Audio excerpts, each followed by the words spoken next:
Здравствуйте, водители, я ученица 6 Б класса. Я хочу вам сказать, чтобы вы не гоняли с большой скоростью, соблюдали дорожные правила. Например, на красном вы должны стоять и пропускать людей, которые переходят дорогу на зебру. А когда загорится зеленый, то вы можете спокойно проезжать. Люди обязаны пропускать вас. Не гоняйте больше 100 км в час, это очень опасно, и не советую ездить за нагруженной людьми машины. Вы получите штраф.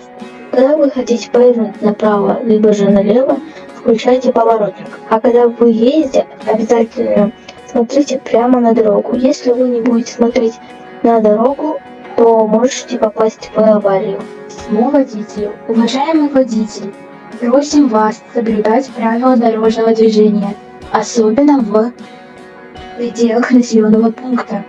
Просим вас соблюдать аккуратность по движению в населенных пунктах, возле школы, возле магазинов, возле детских учреждений и в спальных районах. Будьте осторожны и внимательны на перекрестках с светофором и пешеходным переходом.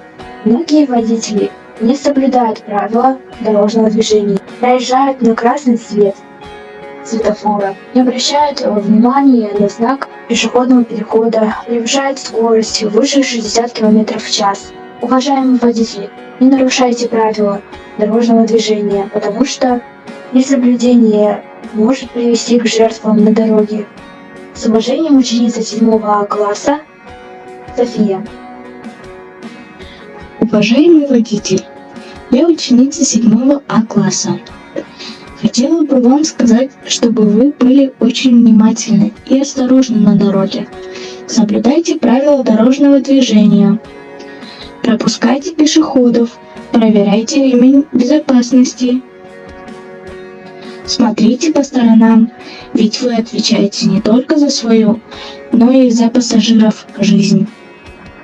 Письмо водителю. Уважаемый водитель, будьте бдительны на дороге, не отвлекайтесь, следите за дорогой, обращайте внимание на светофор и знаки дорожного движения, пропускайте пешеходов, останавливайтесь возле пешеходных переходов, меняйте вовремя резину в зависимости от сезона, никогда не садитесь за руль не в трезвом виде.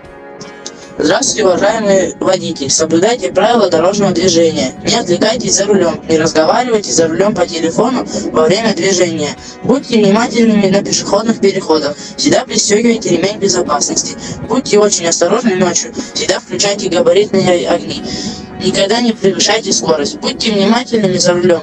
Ведь вы не только несете ответственность за свою жизнь, но также за жизнь пассажиров, которые находятся в вашем автомобиле, а также пешеходов.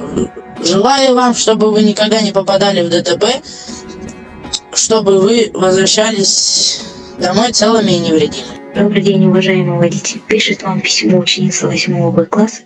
Каждый день моя мама мне напоминает о том, чтобы я правильно переходила дорогу. Обязательно посмотрела налево, а затем направо. Я все стараюсь сделать правильно, но все равно моя мама волнуется за меня. Ведь на дороге все зависит не только от меня. Поэтому я вас прошу, водитель, не нарушайте правила дорожного движения и никогда не садитесь за руль выпившими. Будьте внимательны. Уважаемый водитель, водить машину – это очень ответственное дело. Нужно следить не только за транспортом, но и за дорогой. Соблюдайте правила дорожного движения. Сколько ДТП было, сколько было несчастных случаев, сколько погибло людей из-за того, что водитель отвлекся от дороги. Погибают не только пешеходы, но и водители, пассажиры. Пожалуйста, смотрите за дорогой, соблюдайте правила дорожного движения. Здравствуйте, а вы соблюдаете правила дорожного движения? Сейчас я вам немного об этом расскажу. Каждый водитель любой машины должен ехать только на зеленый цвет, а на красный цвет водитель должен остановиться, чтобы люди могли перейти дорогу только по пешеходному переходу.